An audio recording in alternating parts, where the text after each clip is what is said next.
오늘 우리에게 주시는 하나님의 말씀은 누가복음 15장 24절 한 구절 말씀입니다. 이 내 아들은 죽었다가 다시 살아났으며 내가 잃었다가 다시 얻었노라 하니 그들이 즐거워하더라. 아멘. 하나님의 말씀입니다.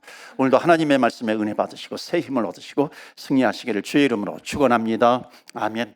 오늘은 우리 어린이 주일입니다. 그래서 우리 어린이들에 대한 그런 메시지, 가정에 대한 메시지 같이 나누도록 하겠습니다. 오늘 본문의 말씀은 누가복음 15장에 나오는 말씀입니다. 탕자의 비유, 굉장히 유명한 말씀이고 설교 시간에도 굉장히 많이 언급이 되고 성경 공부 시간에도 언급이 되는 그런 말씀입니다. 혹시 신앙생활을 오래 하지 않아서 이 내용에 대한 배경을 모르시는 분들도 계실 것 같아요. 잠깐만 말씀을 드리면은 한 가정의 아들이 부모에게 돈을 달라고 해서 재산을 달라고 해서 나가서 그냥 다 탕진을 해 버립니다. 그리고 다시 집으로 돌아오는 내용. 그때 아버지가 그 아들을 환영하고 껴안아주고 입을 맞추고 또 목을 껴안고 하는 그런 내용입니다. 그래서 이 탕자의 비유는 그 부모님의 사랑이 아주 진하게 담겨져 있고요. 그 사랑을 통해서 하나님의 사랑을 궁극적으로 말씀하고 있는 겁니다. 하나님이 우리를 얼마나 사랑하시는가 하는 것을 말씀하고 있습니다. 이 집 나가는 아들은 사춘기였던 것 같아요. 제가 어렸을 때는 사춘기 그러면 한 13세에서 18세 얘기를 했는데 요즘 뭐 10세 이전에 사춘기가 일찍 온다고도 합니다. 사춘기의 특징이 뭐예요? 자기 뜻대로 되지 않으면 막 들어 눕기도 하고요. 그냥 혼자 살겠다고 하고 뭐 반항하기도 하고 그럽니다. 괜히 짜증내기도 하고 그러죠. 심지어 자기 뜻대로 안 되면 가출까지 해버립니다. 여러분, 아이들이 방황할 때가 있어요. 그때는 부모의 입장으로서 내버려 두어야 할 때가 있고 그리고 혼내야 될 때가 있습니다. 웬만하면 내버려 두어도 괜찮습니다. 그 본문의 탕자의 부모는 내버려 둔 거죠. 그런데 아이들이 엄마 아빠한테 반항을 하거나 그럴 때는 질서는 잡아주어야 합니다. 그냥 받아주면 안 될 때가 있는 거죠. 엄마가 나한테 해준 게 뭐가 있어? 그럴 때가 있잖아요. 이런 말을 들으면 가만히 있으면 안 됩니다. 또 어떤 엄마는 또 그걸 다 계산을 해요. 종이에다 적어가지고 너가 어렸을 때부터 내가 이런 거 해줬어, 이런 거 해줬어, 너 이거 다 갚을 거야, 어떻게 할 거야, 이렇게 하는 뭐 엄마도 있고 부모도 있다고 하는데요. 그럴 때는 이렇게 해야 됩니다. 분명하게 해야 돼요. 부모님이 너가 원하는 게 뭐냐 물어야 돼요. 일단은 나가서 살고 싶어요. 그래? 그럼 나가서 살아라. 나가서 살아라. 아이들은 아주 좋다고 그렇게 이야기합니다. 나가서 살아. 그게 오늘 탕자의 비유의 부모의 모습입니다. 여러분, 이때 부모님이 잘 대처를 해야 되죠. 그런데 왜냐하면 이유가 있어요. 가정의 질서가 중요한데 가정의 질서가 무너지면 그때부터 아이들은 심리학적인 용어로 이렇게 이야기합니다. 정서적인 방황이라고 하는 것을 합니다. 정서적인 방황이죠. 예를 들면 이런 거예요. 아이들이 식당에서 막 뛰어요. 뭐 교회에서도 막 이렇게 예배 시간에도 막 뛰어요. 여러분, 아이들이 알까요, 모를까요? 예배 시간에 또는 이 식당에서 막 뛰면은 된다, 안 된다라고 하는 것을 알까요, 모를까요? 아이들은 알아요. 근데 아이들 생각에 이런 것이 있어요. 내가 어느 정도까지 뛰어야 혼나는가? 그 경계선을 알고 싶은 그런 마음이 아이들에게 있어요. 그래서 막 뛰는 겁니다. 그런데 엄마 아빠가 가만히 있어요. 그럼 내가 계속 해도 되는구나 라고 생각을 합니다. 오히려 옆에 있는 사람이 얘야, 그렇게 뛰면 안 돼. 그냥 엄마 옆에 있어. 그러면 갑자기 엄마가 아저씨가 뭔데? 나도 얘기 안 하는데 아저씨가 뭔데 내 아이에게 이래요. 아이 기죽게 시리 기죽어요. 막 이렇게 얘기를 하잖아요. 그럼 아이는요, 딱 정립이 되는 겁니다. 내가 뛰어도 부모가 다 막아주는구나, 엄마가 막아주는구나, 이게 딱 정립이 되어버려요. 근데 어릴 때는 뭐 그게 귀여울 수도 있는데 여러분, 이게 크잖아요. 크면서 그 생각도 발전해버립니다. 내가 아무렇게나 살아도 뭐 부모가 다 막아주는구나, 심지어 법을 어겨도 부모가 다 백그라운드가 있으니까는 막아주는구나, 이렇게 생각을 합니다. 여러분, 이런 거는 아이들을 망치는 지름길이 되는 것이죠. 그래서 아이들이 잘못되는 이유 중에 하나입니다. 그게 뭐냐면 부모가 다 막아주는 겁니다. 다른 말로 하면 부모가 대신 살아주는 겁니다. 그 결과 가운데 하나가 뭐냐면 선택을 못해요. 그러니까 선택을 하는데 굉장히 주저합니다. 그러니까 선택을 해보지 않으면 어른이 되지 못합니다.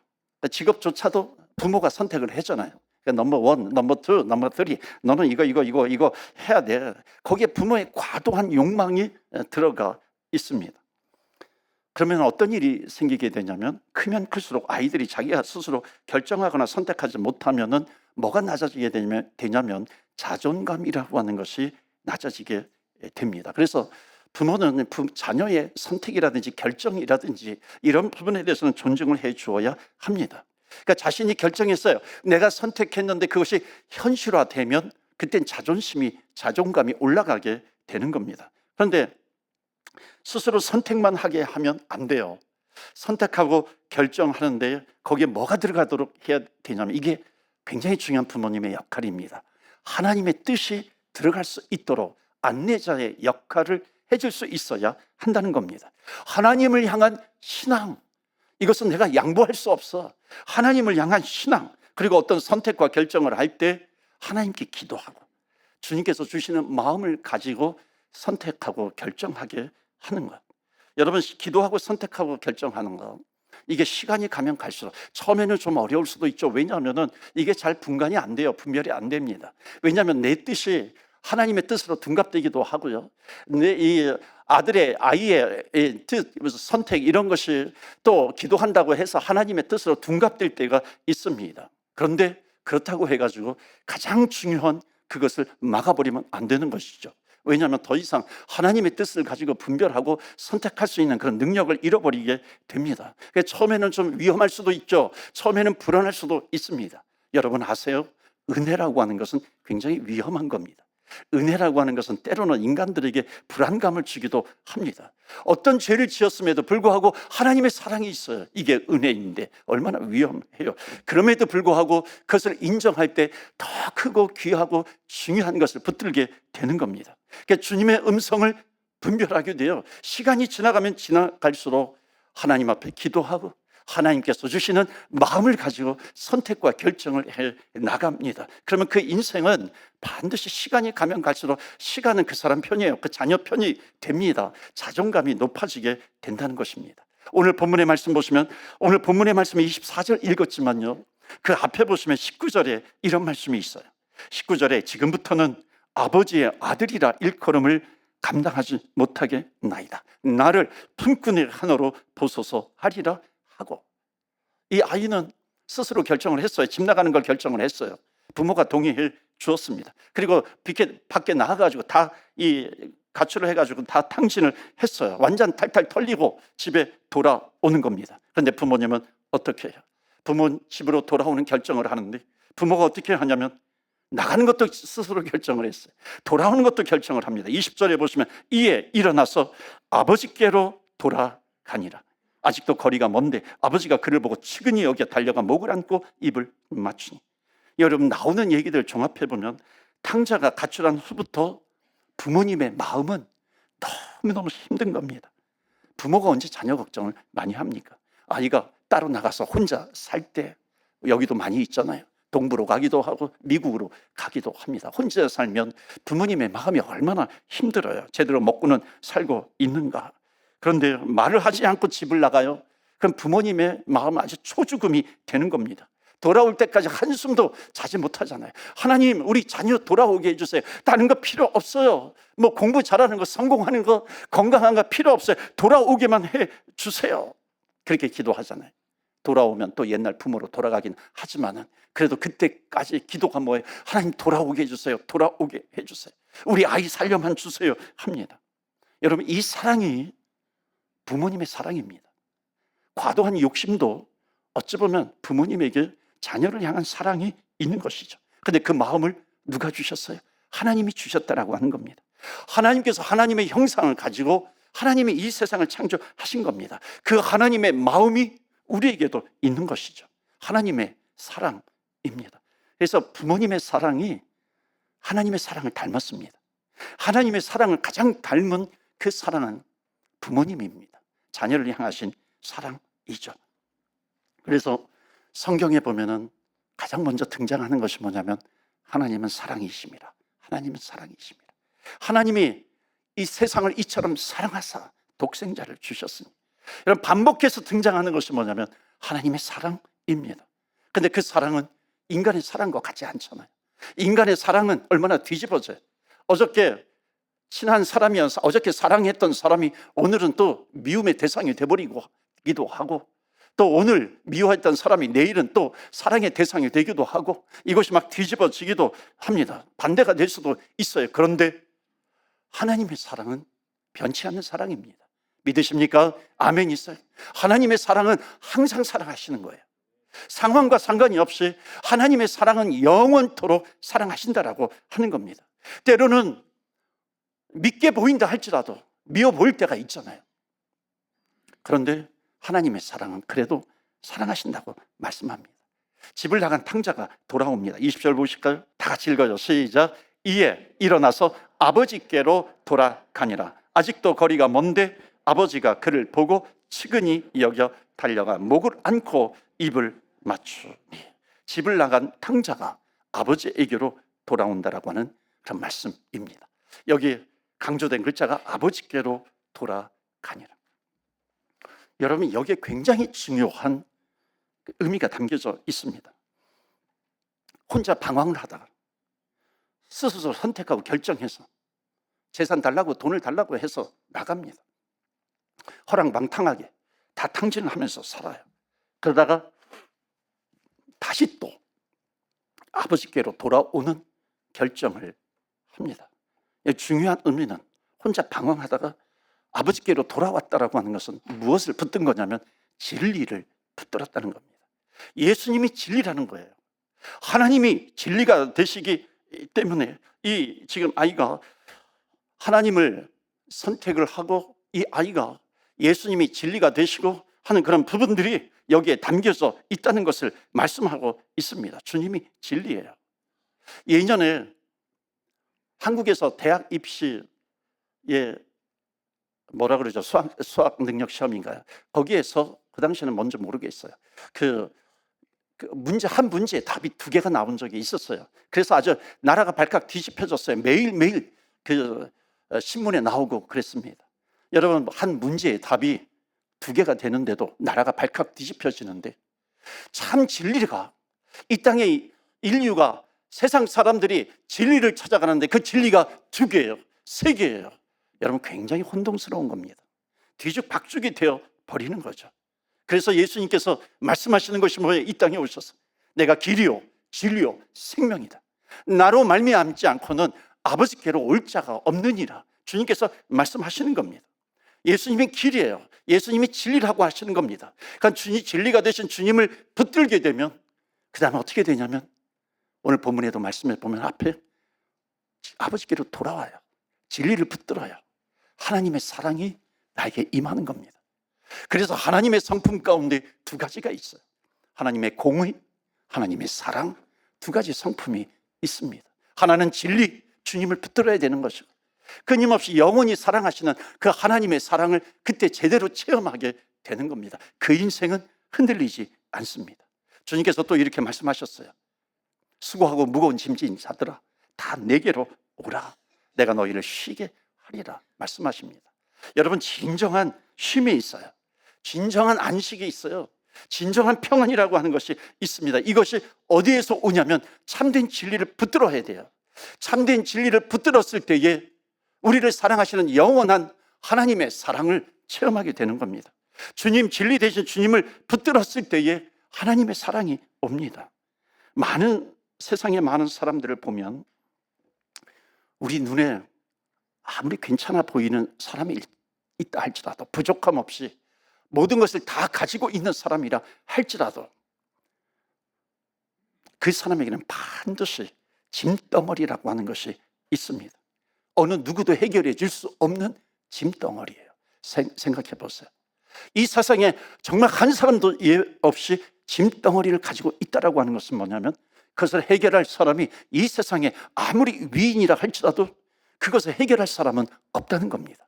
여러분, 우리가 가지고 있는 짐, 우리가 가지고 있는 무거운 짐, 이것은 영원한 진리가 되신 주님, 우리를 영원토록 사랑하시는 하나님께서 해결해 주셔야 할 줄로 믿습니다. 아멘. 그래서 진리 되신 주님을 붙들어라, 하나님의 사랑을 체험해라 라고 하는 것입니다. 주님께서 해결하시는 겁니다.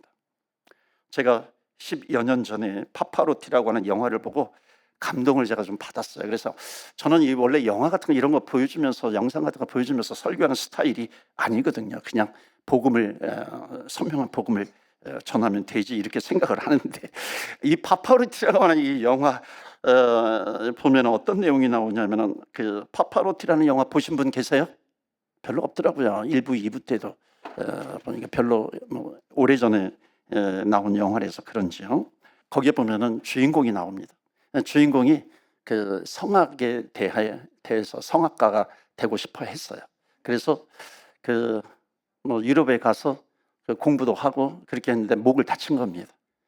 그러니까 성악가가 될 수가 없잖아요. 꿈을 접은 거죠. 대신 교수해야 되겠다. 한국에 돌아와서. 근데 교수도 되지 않고 시골에 아주 그 조그마한 예고의 음악 선생으로 갑니다. 이게 실화를 바탕으로 해서 만든 영화예요. 거기서 누구를 만나게 되냐면 조폭을 만납니다. 갱스터 조폭을 만나요. 그러니까 조폭 중에서도 그냥 밑에서 그냥 이렇게 있는 그런 조폭이 아니라 그 조폭 그 조직의 넘버 1, 2, 3 안에 들어가는 조폭이에요. 그러니까 탤런트가 있는 조폭이죠.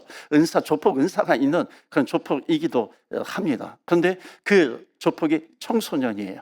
또 하나 그 조폭이 고등학생인데 노래도 잘하는 겁니다. 그래서 백을 써가지고 그 학교에 들어왔어요. 근데 음악 선생님이 이놈이 꼴도 보기 싫은 겁니다. 그런데 조폭이 선생님을 끝까지 물고 늘어져요. 어느 날 이 음악 선생님이 학생을 보고서 자기의 열정이 살아나기 시작하면서 음악 노래를 듣고 깜짝 놀라죠. 그리고 가르치기 시작합니다. 그 듣고서 깜짝 놀래요. 그래서 나중에 이 노래가 끝난 다음에 아무 말도 하지 않고 선생님이 밖으로 나갑니다. 그리고 이제 여러 가지 스토리가 전개가 됩니다. 싸움도 하고 여러 가지 되는데 막 얻어 터지기도 하고 이렇게 합니다. 자, 그 다음에 이 조폭 학생의 보스가 죽어요. 그리고 장례식 씬이 나옵니다. 여기서 뭐라 그래요? 쌤, 나 같은 사람도 사람답게 살 수 있을까요? 마치 이런 것 같아요. 하나님, 나도 구원받을 수 있을까요? 나 같은 사람도. 나같이 이렇게 세상을 막 살았는데, 내가 죄를 이렇게 많이 지었는데, 하나님, 제가 사람답게 살아갈 수 있을까요? 선생님이 뭐라 그래요?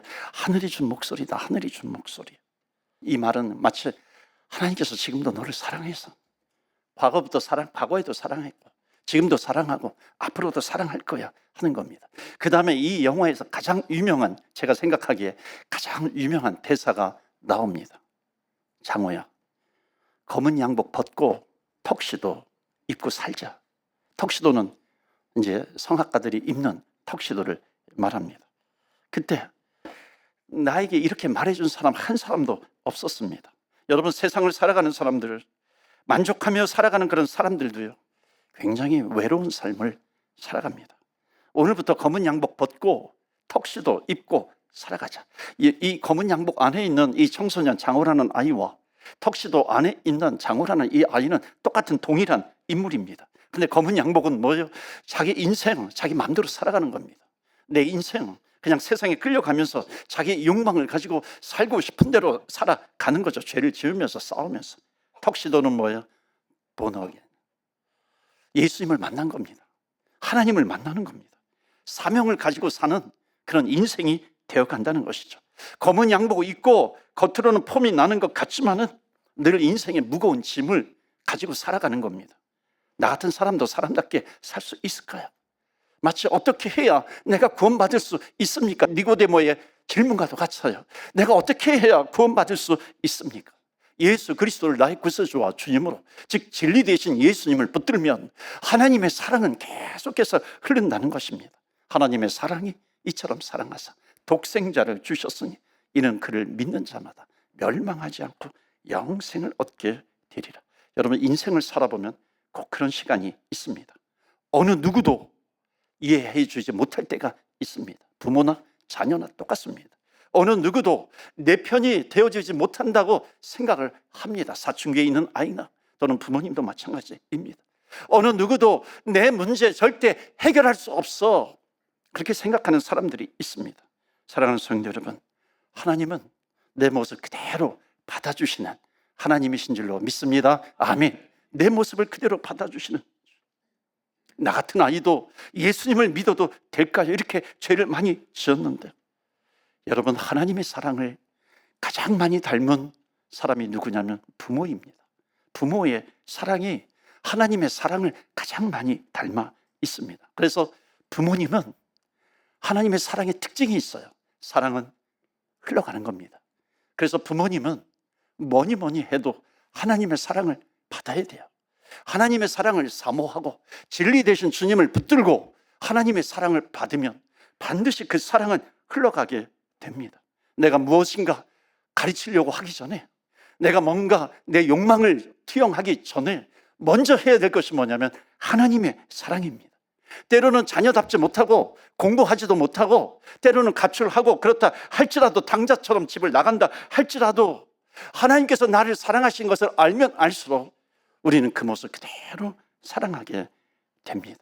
그 사랑을 받으면 반드시 하나님의 사랑, 예수 그리스도의 은혜의 흔적이 그 자녀에게 남습니다. 중요한 것은 하나님의 사랑은 흘러가는 것입니다.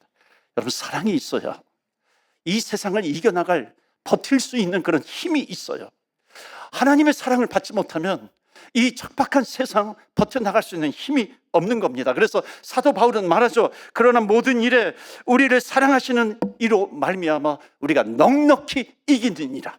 그냥 이기는 것이 아니에요. 하나님의 사랑을 받으면 넉넉히 이기느니라. 무슨 일을 만난다 할지라도 넉넉히 이기느니라. 넉넉히 이기느니라. 하나님의 마음입니다. 또한 우리에게 주시는 부모님의 마음이기도 합니다. 사랑하는 성도 여러분, 오늘 어린이 주일을 맞이해서 여러분의 가정에 하나님의 사랑이 듬뿍 체험되시기를, 예수 그리스도 진리 되신 주님을 더 붙드시기를 주의 이름으로 축원합니다. 아멘. 오늘 어린이 주일 맞이해서 여러분의 자녀, 특히 교회에 귀한 어린이들, 청소년들 하나님 보내주심을 감사드립니다. 하나님의 사랑을 흘려보내는 그런 교회가 되게 하옵소서. 그 사랑을 받아서 좋은 마음도 주시고 함께 동행하게 해주시고 또 믿음 생활에 한 걸음 한 걸음 동행해 주셔서 주님의 사랑을 듬뿍 받으며 살아가게 하여 주시옵시고, 그러므로 우리 자녀들, 우리 다음 세대들이 주님을 닮아가는 자녀들, 다음 세대들이 되게 하여 주시옵소서. 우리 다 같이 주의 이름 부르며 기도하며 나아갑니다. 주여.